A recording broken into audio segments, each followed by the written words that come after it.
दर्शकवृन्द नमस्कार। कार्यक्रम कोरोना केयरमा यहाँहरूलाई हार्दिक स्वागत छ। प्रत्येक साता प्रसारण हुँदै आएको यस कार्यक्रममा कोरोनाको उच्च जोखिमको अवस्थामा कसरी सावधानीका उपाय अवलम्बन गर्दै बस्न सकिन्छ भन्ने विषयमा हामी छलफल गर्दै आएका छौँ। आजको श्रृङ्खलामा चिसो मौसम छ, यो मौसममा कोरोनाबाट कसरी बस्ने भन्ने विषयमा छलफल गर्नेछौँ र यस विषयमा छलफल गर्नका लागि आज हामीसँग स्टुडियोमा हुनुहुन्छ त्रिवी शिक्षण अस्पताल महाराजगञ्जका वरिष्ठ छाती रोग विशेषज्ञ डाक्टर निरज बम। आउनुहोस्, उहाँलाई स्वागत गरौँ। स्वागत छ डाक्टर साहब। नमस्ते, धन्यवाद। चिसो मौसम छ, अब कोरोना संक्रमणको कुरा पनि जगजाहेरै छ। अब कसरी यसबाट बस्न सकिन्छ? अब चिसो मौसम, अब तापक्रम घट्ने क्रम जारी छ हैन, प्रत्येक दिन घट्दै गइरहेको छ। हामीले साँझ र बिहान एकदमै जाडो महसुस गरिराखेको छौँ। काठमाडौँ उपत्यका लगायत तराईका विभिन्न जिल्लाहरूमा शीतलहरी पनि सुरु हुन गइरहेको छ र सुरु भइसकेको भन्ने कुराहरू पनि समाचारमा हामीले सुनिरहेका छौँ र हिमाली भागमा हिमपात पनि सुरु भएको छ। तसर्थ जाडो मौसममा अहिले सरकारी तथ्याङ्क अनुसार त परीक्षणको दायरा घटेको जस्तो पनि लाग्छ र परीक्षणमा पोजिटिभ आउने केसहरू पनि घटेका छन्। तर पनि यो चाहिँ केही देखिएको जस्तो मात्रै, कम भएको जस्तो मात्रै जस्तो लाग्छ, किनभने हामीले अस्पतालबाट काम गरिराखेका छौँ। अस्पतालमा हेर्दाखेरि त्यहाँ चाहिँ अहिले चाहिँ पहिला कन्ट्याक्ट ट्रेसिङ, आइसोलेसन, क्वारेन्टाइनका कुराहरू आउँथे र कोही सङ्क्रमितको नजिक आउनुभएको व्यक्तिहरूले पनि कन्ट्याक्ट ट्रेसिङको लागि र मनोवैज्ञानिक त्रासहरूको कारणले पनि एउटा अफिसमा, कार्यालयमा आयो भने सम्पूर्णले परीक्षण गर्ने चलन थियो। तर अहिले त्यो भएको छैन।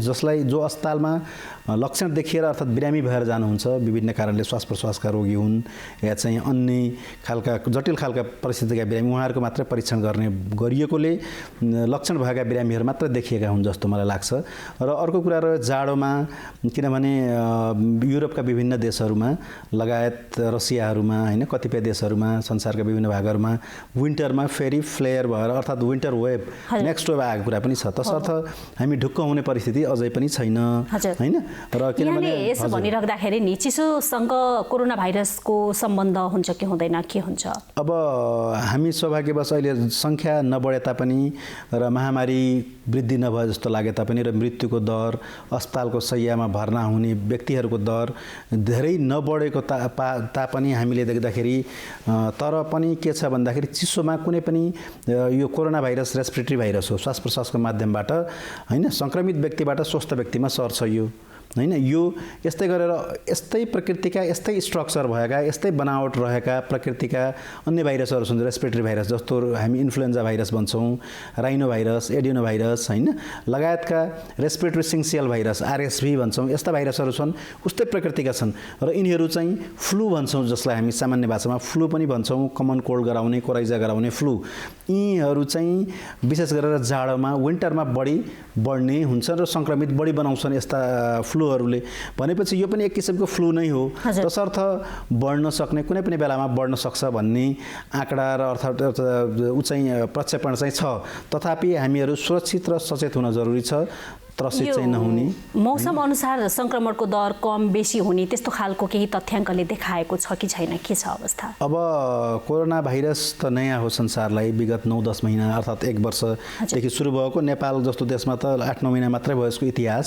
तसर्थ अब सुरुमा आकलन के गरिएको थियो भने गर्मी महिनामा घटेर जान्छ, तथापि भारतका विभिन्न ठाउँहरू लगायत खाडी क्षेत्रहरूमा पनि, गर्मी ठाउँहरूमा पनि बढेरै गयो हैन त्यस बेलामा पनि। तसर्थ गर्मीमा त असर पारेन भन्ने कुरा छ भने अब जाडोमा पनि घटेर जाने या बढेर जाने कुरा थियो। तथापि युरोपका विभिन्न देशहरूमा दोस्रो फेजमा लकडाउन, तेस्रो फेजमा लकडाउनमा पनि गएका छन्। तसर्थ यसै भन्न सकिने स्थिति छैन। तथापि अहिले चाहिँ विभिन्न चाहिँ जनचेतनाका कार्यक्रमहरू भइराखेका छन् हैन, वडा स्तरमा पुगेका छन्, सामाजिक स्तरमा गाउँ गाउँमा पुगेका छन् र मान्छेहरू सचेत रहनु भएको छ। त्यो कारणले गर्दा नबढेको हो कि एउटा हैन। अर्को कुरा मुभमेन्ट पनि अहिले जाडोको महिनामा अन्यभन्दा कम भएको हुनाले पनि धेरै नबढेको या मृत्यु दरहरू नबढेको हो कि भन्ने लाग्छ मलाई। तथापि सङ्ख्यामा त उही सङ्ख्यामा अस्पतालमा भर्ना हुनेको सङ्ख्या, अक्सिजन चाहिने सङ्ख्या र सघन उपचार कक्ष चाहिने हैन, जसलाई चाहिँ धेरै अक्सिजन, हाई फ्लो अक्सिजन चाहिएर सघन उपचार कक्ष आइसियुमा भर्ना हुने बिरामीको दर त घटेको छैन। फेरि दोस्रो लहर आयो हैन युरोपेली मुलुकहरुमा। यस अर्थ के भन्न सकिन्छ भने गर्मी या चिसोसँग यसको सम्बन्ध नहुन सक्ने सम्भावना सम्भावना धेरै छ र विज्ञानले प्रमाणित गरेको तथ्यहरू अझसम्म पनि आइसकेको छैन। हजुर, अध्ययनले त्यही भन्छ। हजुर हजुर हजुर किनभने यो चाहिँ टेम्परेचर हाईमा यो डिस्ट्रोय हुने, अझ यो त निर्जीव भाइरस होइन, यो चाहिँ निष्क्रिय भएर जान्छ भन्ने कुरा त्यो पनि देखाएन। त्यसैले गर्दा एकदमै चिसोमा माइनस टेम्परेचरहरूमा भनेपछि मस्कोमा पनि बढिराखेकै छ होइन, युरोपमा विभिन्न देशहरूमा बढिराखेकै छ। त्यसैले गर्दाखेरि तापक्रमले असर गर्दैन कि भन्ने कुराहरू पनि आएको छ। हजुर, अब चिसोसँग नै रहेर हामीले कुरा गर्दाखेरि हुन त श्वास प्रश्वास सम्बन्धी पनि भयो यो, र फेरि चिसोले खास गरी विशेष गरी श्वास प्रश्वासमै बढी लक्षित गर्ने भएको कारणले गर्दाखेरि, यसका कारणले विभिन्न समस्याहरू निम्त्याउने कारणले गर्दाखेरि एक अर्कासँगको केही सम्बन्ध हुन सक्छ भनेर भन्न सक्ने सम्भावना रहन्छ। अब चिसोमा फ्लूहरू त बढ्छन् होइन, र अहिले एउटा कुरा प्रमाणित भएको अर्थात् नेपालमा संसारकै डाटाहरू हेर्ने हो, अध्ययनहरूलाई हेर्ने हो भने यो भाइरसले सबैभन्दा बढी कहाँ असर गर्छ त फोक्सोमा भन्ने कुरा आइसकेको छ होइन। किनभने सङ्क्रमित व्यक्तिबाट स्वस्थ व्यक्तिको नाक या मुखबाट श्वास नली हुँदै फोक्सोको अन्तिम बिन्दु अल्भेओलाईमा पुगेर त्यहाँ सङ्क्रमण गर्ने र त्यहाँ क्रिया प्रतिक्रिया उत्पन्न हुने, इन्फ्लामेसन हुने, तरल पदार्थ जम्मा हुने र निमोनिया जस्ता लक्षणहरू देखिने, पछि गएर एआरडिएस एक्युट रेस्पिरेटरी डिस्ट्रेस सिन्ड्रोम भन्छौँ, र अक्सिजन बढी चाहिने होइन, अक्सिजन शरीरमा नपुग्ने हुनाले फोक्सोले काम गर्न नसक्ने हुनाले अक्सिजन हाई फ्लो अक्सिजन थेरापीमा बिरामी राख्नुपर्ने देखिसकेको छ। तसर्थ चिसो मौसममा कोभिडका बिरामीहरू बढ्न सक्ने अझै पनि सम्भावना छ, र श्वास प्रश्वासका बिरामीहरू पनि अहिले बढिराखेका छन् अस्पताल आउने क्रम, जस्तो सिओपिडी होइन, दीर्घकालको दमखोकी भन्छौँ हामी, ब्रोङ्कियल आजमा एलर्जीबाट हुने होइन, श्वास नलीहरूमा एलर्जीबाट हुने ब्रोङ्कियल आजमा जसमा चाहिँ सास फेर्न गाह्रो हुने युवा युवतीलाई पनि देखिन सक्छ, वृद्धमा देखिने विशेष गरेर सिओपिडी लगायतका ब्रोङ्काइटिस, क्षयरोगीहरू पनि भनौँ होइन, इन्टरस्टिशियल लङ डिजिज विभिन्न खालका बिरामीहरू जाडोमा बढिराखेको अवस्था छ। तसर्थ कोभिड चिसो होइन श्वास प्रश्वासको सम्बन्ध एकदमै बढी पनि हुनसक्छ, र अहिले हामीले देखेको धेरै जसो बिरामीहरू श्वास प्रश्वासका बिरामीहरू सङ्क्रमित भएको पनि धेरै तथ्याङ्कहरू देखिएको छ। हजुर, यी अलावा अन्य कस्ता खालका रोग, कस्ता खालका प्रकृतिका बिरामीहरूलाई चाहिँ छिटो असर गर्छ सङ्क्रमणले? अब सङ्क्रमणले किनभने विशेष गरेर वृद्धा ज्येष्ठ नागरिकहरू होइन, यो त प्रमाणित भइसकेको कुरा हो। संसारमै अहिले पनि रेडियो टेलिभिजन जुनसुकै मिडियाबाट पनि त्यो सचेत हुनलाई विशेष गरेर आग्रह गरिएको छ होइन। ज्येष्ठ नागरिकहरू 60 वर्षभन्दा माथिका उमेरका व्यक्तिहरू, र हाम्रो त्रिभुवन शिक्षण अस्पतालमा पनि लगायत नेपालमा पनि स्वास्थ्य मन्त्रालयले भर्खरै प्रकाशित गरेकोमा सबैभन्दा बढी मृत्यु भएको दर नै 60 देखि 70 थियो। किनभने 60 देखि 70 एक त ज्येष्ठ नागरिक, रोग प्रतिरोधात्मक क्षमता कम हुने र उहाँहरूको मुभमेन्ट पनि बढी हुने, यताउता घुम्ने पनि बढी र घरभित्रै नबस्ने हुनाले 60 देखि 70 को सबैभन्दा बढी मृत्यु दर। अर्को कुरा चाहिँ रोग प्रतिरोधी क्षमता कमी भएका व्यक्तिहरू, जस्तो भन्नाले मधुमेहका बिरामीहरू, लामो समयसम्म औषधिहरू सेवन गरिराखेको बिरामी जस्तो बाथको औषधि सेवन गरिराख्नु भएको छ, या चाहिँ क्यान्सरको औषधिहरू घरमै सेवन गरिराख्नु भएका बिरामीहरू जसमा रोग प्रतिरोधी क्षमता कम भएर जान्छ, दीर्घकालका रोगहरू जस्तो मृगोलाका रोगीहरू, कलेजोका रोगीहरू होइन, दीर्घकालका अब श्वास प्रश्वासका रोगीहरू, दम खोकीका बिरामीहरू, त्यस्तै गरेर क्यान्सरका बिरामीहरू होइन, र अर्को चाहिँ फोक्सोमा दाग भएका व्यक्तिहरू जो अक्सिजन थेरापीमा घरमा हुनुहुन्छ, ब्रोङ्काइटिस भन्छौँ, विभिन्न रोगहरू छन् त्यस्ता व्यक्तिहरू जो क्षयरोगका विभिन्न धेरै पटक औषधि खानुभएको छ, त्यस्तै गरेर बच्चामा निमोनिया भएका व्यक्तिहरू होइन, जो चाहिँ त्यस्ता व्यक्तिहरू, र प्लस अर्को एचआइभी भएका व्यक्तिहरू होइन, यस मृत्यु पनि तिनीहरूको भएको छ। र विशेष अर्को कुरा चाहिँ एउटा कुरा के बिर्सिनुहुन्न भने जो व्यक्तिहरू हाम्रो समाजमा एकदमै बढी छ नि अहिले, सिगरेट स्मोकिङ होइन, धुम्रपान र मद्यपान, झन् जाडोको बेलामा त यसले चिसो भगाउँछ भनेर 10 खिल्ली खाने व्यक्तिले 15 खिल्ली प्रयोग गर्नुहुन्छ होइन सिगरेटको। किनभने अस्पतालमा आउने बिरामीहरूसँग कुरा गर्दाखेरि थाहा हुन्छ जाडो हटाउँछ भनेर, र रक्सी खाने गतिमा पनि र एउटा एमाउन्टमा पनि वृद्धि भएको छ होइन, किनभने चिसो भगाउँछ भनेर अहिले त झन् बादल लागिराखेको छ, झन् चिसो बढेको छ। यस्तो बेलामा व्यक्तिहरू कन्जम्सन भनौँ न, उपभोग झन् बढेको छ अहिले पनि। त्यसैले गर्दाखेरि रक्सी र चुरोट धेरै सेवन गर्ने व्यक्तिहरूको मृत्यु पनि भएको आँकडा छ। कोरोना भाइरसको सङ्क्रमण नेपालको कुरा गर्दाखेरि जति पनि प्रयासहरू भएका छन् नियन्त्रण गर्नका लागि, त्यसै अनुसार सङ्क्रमणको दर पनि केही कम भएको हो कि भन्ने पनि देखिएको छ। के अवस्था यही नै हो, वास्तविकता यही नै हो कि या उपचारका क्रममा केही अब फरक दृश्य देखिन्छन्, के छ अवस्था? अब यसमा चाहिँ के छ भने अस्पताल त आउनुभएको छ, अस्पतालमा बिरामीहरू घट्नु भएको जस्तो त मलाई लाग्दैन, किनभने आइसियुमा पनि बिरामीहरू खचाखच नै हुनुहुन्छ। आइसियु अझै पनि कोभिडको लागि नपाइने स्थिति नै छ हैन। र अहिले के भयो भन्दाखेरि मान्छेहरूमा मनोवैज्ञानिक त्रास घटेर गयो, मान्छेहरू दिन प्रतिदिनको आफ्नो क्रियाकलापहरूमा फर्किनु भयो र पहिलाभन्दा लकडाउनको बेलामा रिकभरी गर्ने हिसाबले पनि बढी काम गर्न थाल्नुभयो, बढी एक्टिभिटिजहरू गर्न थाल्नुभयो, एकातिर कन्सन्ट्रेट हुनुभयो। पहिला के थियो, धेरै मिडियाहरूमा पनि धेरै प्रचार भयो र हल्लाहरू पनि धेरै भयो। त्यसैले गर्दा मनोवैज्ञानिक त्रासका कारणले गर्दा एउटा दुईटा केस टोल छिमेकमा देख्ने बित्तिकै पनि त्रस्त हुनुहुन्थ्यो। अहिले त मान्छेहरू एउटै घरमा देखिँदा पनि खासै केयर गर्न छोड्नु भएको कारणले गर्दा, एटेन्सन नदिएको कारणले गर्दाखेरि पनि हामीलाई केस कम भएर गएको हो कि जस्तो लागेको हो।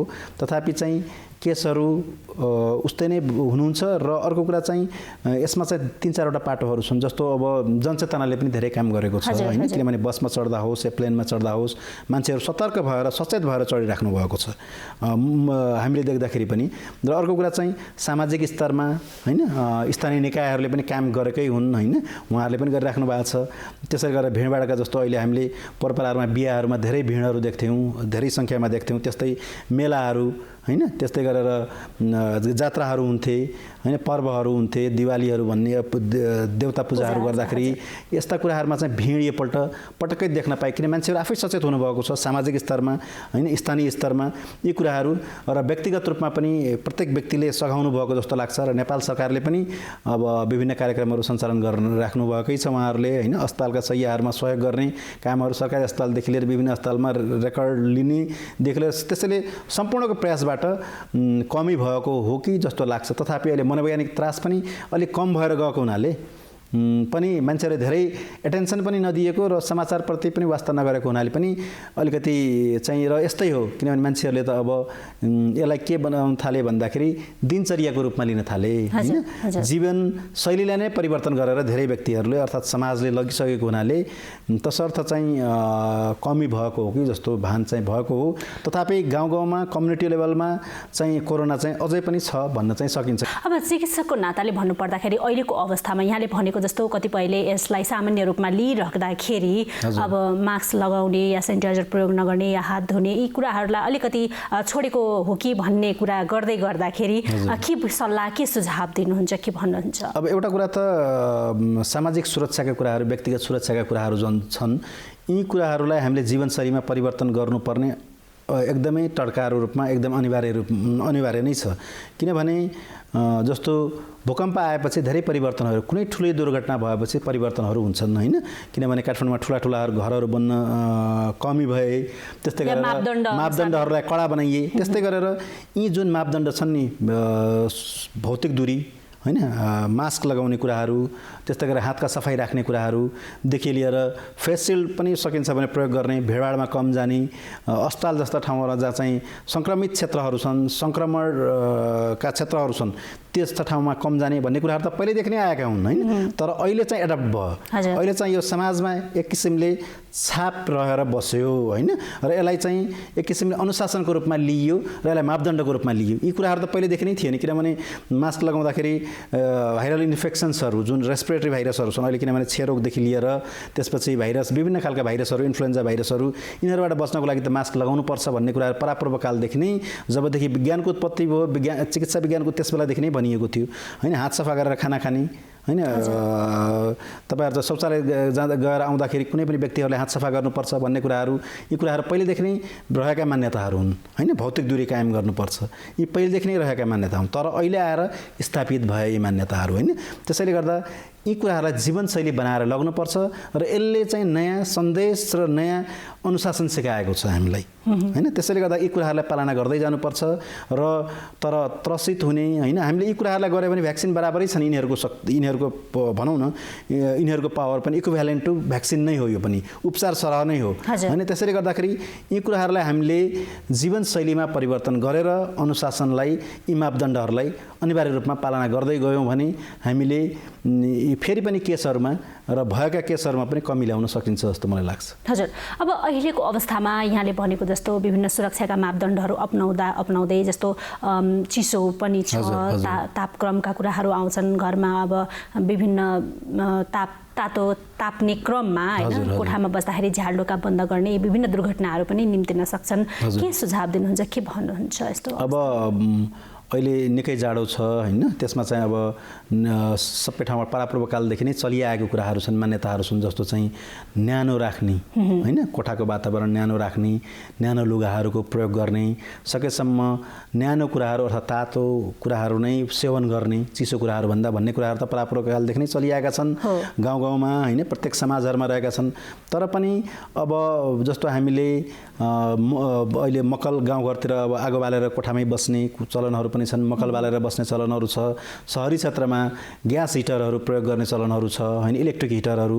र यसमा चाहिँ के छ भन्दाखेरि जब आगो बल्छ नि, कम्बिसन भन्छौँ हामी, त्यसबाट चाहिँ कार्बन मोनोअक्साइड जस्ता ग्यासहरू निस्किन्छन्, लगायत केही हानिकारक ग्यासहरू पनि निस्किन्छन् त्यसमा। र हामीले झ्याल ढोका बन्द त गर्छौँ सुत्दाखेरि हैन, विभिन्न सुरक्षा कारणहरूले गर्दा पनि हुनसक्छ, तर भेन्टिलेसनहरू हामीले घर बनाउँदाखेरि पनि भेन्टिलेसन युक्त कुराहरू बनाउँदाखेरि राम्रो कुराहरू हुन्छ। र भेन्टिलेसन भएका कोठाहरूमा होस्, र भेन्टिलेसन छैन भने पनि एटलिस्ट झ्याल, कुनै पनि हाम्रो नेपालमा हैन घरहरू बनाउँदाखेरि त यो धार्मिक सांस्कृतिक कारणले गर्दाखेरि पनि परापूर्वकालदेखि नै झ्याल त राखिन्छ, तर झ्याल खुल्ला चाहिँ राख्नुपर्छ, ढोका चाहिँ बन्द गर्ने, तर झ्याल खुल्ला राख्नुपर्छ, जसले गर्दाखेरि कार्बन मोनोअक्साइड जस्तो ग्यासहरू जम्न पाउँदैन। तर के हुन्छ भन्दाखेरि मान्छेहरू सुतिसकेपछि, विशेष गरेर ज्येष्ठ नागरिकहरू र दीर्घकालका श्वास प्रश्वासका बिरामीहरूलाई बढी असर गर्छ। सुतिसकेपछि कार्बन मोनोअक्साइड अक्सिजनको सट्टामा जम्मा भइदिन्छ कोठाभरि हैन, र कार्बन मोनोअक्साइड लिएपछि यसले रिङ्गटा लाग्ने, सुरुमा बान्ता आउने, टाउको दुख्ने हुनसक्छ, तर सुतेको बेला मान्छेहरूले त थाहा पाउन सक्दैनन्, र उहाँहरू एक्कासी बेहोसै हुनुहुन्छ, र जसले गर्दाखेरि यसको मात्रा एकदमै कार्बन मोनोअक्साइडको मात्रा धेरै बढेपछि मुटुको गतिहरूमा परिवर्तन ल्याउने र कार्डियक एरेस्ट जस्तो भएर मान्छेहरूको मृत्यु भएको सुनिन्छ पनि। र यो चाहिँ पोहोर साल दामनमा एउटा पर्यटकको 8 जनाको परिवार हैन, उहाँहरू चाहिँ ग्यास हिटर बालेर ढोकाहरू झ्यालहरू सम्पूर्ण भेन्टिलेसनहरू बन्द गरेर सुत्दाखेरि बिहान उठ्दाखेरि मृत भेटिएका थिए। यो चाहिँ अब धेरै सङ्ख्यामा भएको हुनाले एटेन्सन भयो हैन, संसारका मिडियाहरूदेखि लिएर सामाजिक सञ्जालहरू सबैमा आयो। तर एउटा दुईटा व्यक्तिहरूको मृत्यु भएको त हामीले धेरै सुनेका छौँ, जस्तो ग्यास गिजरमा नुहाएर बेहोस भएर अस्पताल ल्याएर मृत्यु भएका त घटनाहरू त आइराखेकै छन्। हजुर, मैले यो कुरालाई अलिकति जस्तो सङ्क्रमितहरू घरमै आइसोलेसनमा बस्नुहुन्छ नि हो, यस्ता खालका व्यक्तिहरूले के कस्ता खालका सावधानीहरू अपनाउनुपर्छ यहाँ पनि जोड्न खोजेँ मैले। अब जाडो मौसममा के छ भन्दाखेरि धेरै व्यक्तिहरू अब एकै ठाउँमा बसिराख्ने परिवारहरू पनि, फेरि अब हाम्रो जस्तो नेपालको सहरी क्षेत्रमा पनि एउटै कोठामा हैन, जस्तो काठमाडौँ जस्तो महँगीको सहर पनि छ हैन, एउटै कोठामा परिवारै बस्नुभएको छ हैन। अब यस्तो बेलामा जाडो मौसममा मुभमेन्टहरू हैन, एक्टिभिटिजहरू पनि कम हुन्छन्, जस्तो अब घरभित्रै बस्ने र साँझ छिटो घर आउने सबैजना, र बिहान ढिलोसँग बस्ने र एउटै कोठामा बस्ने गर्नुहुन्छ भने तापनि एउटै कोठामा बस्न सकिन्छ हैन, र एउटै शौचालय पनि प्रयोग गर्न सकिन्छ। तर पनि के छ भन्दाखेरि कोठाभित्र पनि हामी धेरैजना छौँ भने मास्कको प्रयोग गरिदिने, हातको सफाइहरू राख्ने र भौतिक दूरी त एटलिस्ट कायम गर्न सकिन्छ हैन। यो कुराहरूलाई चाहिँ ध्यान दिनुपर्छ। र अर्को कुरा चाहिँ भेन्टिलेसन खुल्ला राख्ने, जसले गर्दाखेरि प्रशस्त हावाको आवत जावत हुन सकोस् र कोठामा वातावरण नगुम्सियोस् हैन। यो कुराहरूलाई चाहिँ ध्यान दिनुपर्ने हुन्छ हामीले पक्कै पनि। हजुर, अब दोस्रो लहर चलिरहँदाखेरि कोरोनाको अघि हामीले कुरा पनि गऱ्यौँ, नेपालको सन्दर्भमा कुरा गर्दाखेरि छैन भन्ने कुराहरू पनि छ, किन केही साता अगाडि नै बेलायतबाट जुन व्यक्तिहरू आउनुभएको छ, परीक्षणको कुरा पनि चलिरहेको छ। अब यस्तो अवस्थामा व्यक्तिहरूले कस्तो खालको सावधानी अपनाएर बस्नु नै सुरक्षित हुन्छ डाक्टर साहब? अब ब्रिटेनबाट आएका केसहरूको त अहिले स्वाबको परीक्षणको लागि उहाँहरूको चाहिँ जेनेटिक सिक्वेन्सिङ भन्छौँ हामी हैन, जिन्स जेनेटिक स्ट्रक्चरको सिक्वेन्सिङको लागि बाहिर पठाइएको छ। अब यो रिपोर्ट त आउँछ होला छिट्टै नै, तथापि चाहिँ ब्रिटेनमा चाहिँ जुन आयो त्यसमा चाहिँ एकदमै सङ्क्रामक 57% पनि आयो, कहीँ चाहिँ 70% भन्ने कुरा पनि आयो हैन, एकदमै सङ्क्रामक खालको नयाँ किसिमको अथवा त्यसले स्वरूप परिवर्तन गरेको भाइरस, कोरोना भाइरस नै भन्ने कुरा आयो। तथापि अब यो भाइरसहरू कुनै पनि बेलामा फेरि अर्को ठाउँमा पनि निस्किन सक्छ, यो कुरा छैन कि, किनभने संसारमा इतिहासमा हेर्दाखेरि पहिलाको स्पेनिस फ्लूहरूको कुरा भने त्यसमा पनि जेनेटिक म्युटेसन हुँदा नै धेरै व्यक्तिको मृत्यु भएको हो, स्वरूप परिवर्तन गर्दै गएपछि। तसर्थ हामीले सतर्क सचेत चाहिँ सधैँ नै रहनुपर्छ, कुन बेलामा दोस्रो लहर आउन सक्छ भन्ने कुरा, किन निमिट्यान्न भएर गएको छैन र धेरै वर्ष लाग्छ यो कोरोना कोभिडबाट मृत्यु हुनेको सङ्ख्या न्यून या निमिट्यान्न भएर जाने हैन, किन यो त गाउँ गाउँमा गइसकेको छ, पहाडमा बस्तीमा पुगेको छ र कहाँ छ, किनभने लक्षण नभएर पनि बसिराखेको हुनसक्छ कुनै व्यक्तिमा। त्यसैले गर्दाखेरि जो व्यक्ति अशक्त हुनुहुन्छ, जो रोग प्रतिरोधक क्षमता कम भएको, उहाँहरूमा लक्षण देखिने हो, अर्थात् नदेखिएर पनि मृत्यु भएका घटनाहरू पनि छन्। तसर्थ हामीले सबैभन्दा राम्रो मैले अघि नै भने जस्तो जीवनशैलीलाई नै परिवर्तन गर्दै लाने र सामाजिक भौतिक दूरी, हात सफाइका कुराहरू, सेनिटाइजर होस् या चाहिँ साबुन पानीले हात धुने कुराहरू, मास्क लगाउने कुराहरू, भिडभाडमा नजाने कुराहरू, अलिक सचेत भएर बस्ने होइन, सार्वजनिक यातायातका साधनहरू प्रयोग गर्दाखेरि पनि यी कुराहरूलाई चाहिँ जीवनशैली नै बनाएर लग्नुपर्छ र यी कुराहरूले अरू कुरा पनि फाइदा गर्छ फेरि अन्य रोगहरूको लागि पनि होइन, त्यसको लागि मात्रै होइन। के अरे झाडा पखालादेखि लिएर विभिन्न किसिमका टाइफाइड, कलेराका बिरामीहरू हात सफाइको काम गर्दाखेरि बाट स्वस्थ रहने होइन, त्यस्तै गरेर मास्कको प्रयोग गर्दाखेरि अन्य रेस्पिरेटरी भाइरसहरूबाट, क्षयरोगहरूबाट सुरक्षित रहने र यी कुराहरू भौतिक दूरीहरू कायम गर्दाखेरि विभिन्न खालका सरुवा रोगहरूबाट पनि सुरक्षित रहने। त्यसैले गर्दाखेरि यी कुराहरूलाई चाहिँ अब जीवनशैली नै बनाएर लग्नुको विकल्प हामीसँग छैन र यसले अन्यबाट पनि फाइदा, यसले अन्य कुराबाट पनि हामीलाई छुटकारा दिलाउँछ। अन्य रोगहरू, प्रदूषणको कुराहरू होइन, प्रदूषणबाट पनि मास्कले प्रदूषणलाई पनि बचाउँछ, N95 विशेष गरेर। र अहिले काठमाडौँको त हामीले मिडियामा पनि हेऱ्यौँ होइन, काठमाडौँ संसारको सबैभन्दा पोल्युटेड सिटीमा हिजो साँझ 7:30 बजे हाइएस्ट एयर क्वालिटी इन्डेक्समा एकदमै most polluted in the world आयो, 400 भन्दा माथि होइन। त्यस्तै गरेर 300 भन्दा माथि भयो भने त आपतकालीन लागू गर्छन् कतिवटा देशहरूमा त होइन। पोर्साल एकपटक दिल्लीमा पनि तुवालो, आज काठमाडौँमा तुवालो जस्तो देखिराखेको छ। हामीले यहाँ अघि मैले बाटोमा हेर्दै थिएँ, रुखका पातहरूमा समेत धुलो छ होइन, घरका छतहरूमा धुलो छ, टेबलहरूमा धुलो छ। काठमाडौँमा एकदमै बढी पोल्युटेड भएर गएको छ, किनभने यहाँ विभिन्न किसिमको जनघनत्व बढ्दै गएको छ, निर्माणका कामहरू भइराखेका छन् होइन। त्यस्तै गरेर रोड निर्माणका कामहरू, अब मेलाम्चेकै कुरा गरौँ, यी कुराहरूदेखि लिएर फेरि काठमाडौँ उपत्यका डाँडाले घेरिएको छ, कचौरा जस्तो छ। यहाँ धेरै माथि बादल पनि लागिराखेको छ र यहाँ धेरै माथि जान पाउँदैन धुलो धुवाँहरू होइन, जुन निस्किन्छ नि बाटोहरूबाट, त्यो धेरै माथि गएर एक्सचेन्ज हुन पाउँदैन। त्यसै कारणले गर्दाखेरि के छ त फेरि ठिक्रिन्छ र यो एकदमै उच्च जोखिम भएर गएको छ। र यस्तो बेलामा के छ त भन्दाखेरि यो धुलो धुवाका कणहरूसँग रेस्पिरेटरी भाइरसेसहरू जस्तो चाहिँ इन्फ्लुएन्जा भाइरसहरू भनौँ होइन, रेस्पिरेटरी सिन्सियल भाइरस, एडिनो भाइरसहरू टाँसिएर बढी बहिदिन्छन्। यस्तै हुनसक्छ कोरोना पनि बढी बगेर जान सक्छ, बहेर जान सक्छ यस्तो पार्टिकल्समा, र यसले चाहिँ उच्च जोखिम चाहिँ बढाउँछ नि होइन। र अर्को कुरा चाहिँ जाडो मौसममा विशेष गरेर फ्लूहरू किन बढ्छ भन्ने कुरा पनि छ। जाडो मौसममा वाटर भ्यापर अर्थात् चाहिँ यसमा चाहिँ आर्द्रता भन्छौँ हामी होइन, ह्युमिडिटी एकदमै कम हुन्छ, हावा एकदमै ड्राई हुन्छ। यस्तो बेलामा भाइरसहरू विशेष गरेर खेल्ने मौका बढी पाउँछन्, उनीहरूको गुणात्मक वृद्धि हुन थाल्छ अनि उनीहरूलाई एकदम सुइटेबल वातावरण, जस्तो हाम्रो चाहिँ एकदमै न जाडो न घाम भयो भने हाम्रो लागि सुइटेबल वातावरण मानवीय जीवनको लागि भयो, त्यस्तै उनीहरूलाई जाडो मौसम, सुक्खा हावा एकदमै चाहिँ अनुकूल वातावरण हुन्छ होइन। त्यसैले गर्दाखेरि यस्तो बेलामा र यस्तो हावा हाम्रो श्वास प्रश्वासमा पनि जाँदा यसले इरिटेसन गराउँछ बढी होइन, श्वास नलीहरूलाई इरिटेसन गराउँछ, एलर्जी पनि बढी हुन्छ, जस्तो रुगाखोकी लाग्ने कारण मध्ये एउटा त्यो पनि हो। यस्तो ड्राई एयर हाम्रो श्वास नलीभित्र जाँदाखेरि श्वास नलीका भित्ताहरूमा भएका कोशिकाहरूमा इरिटेसन गराउँछन् होइन, यो कारण पनि हो।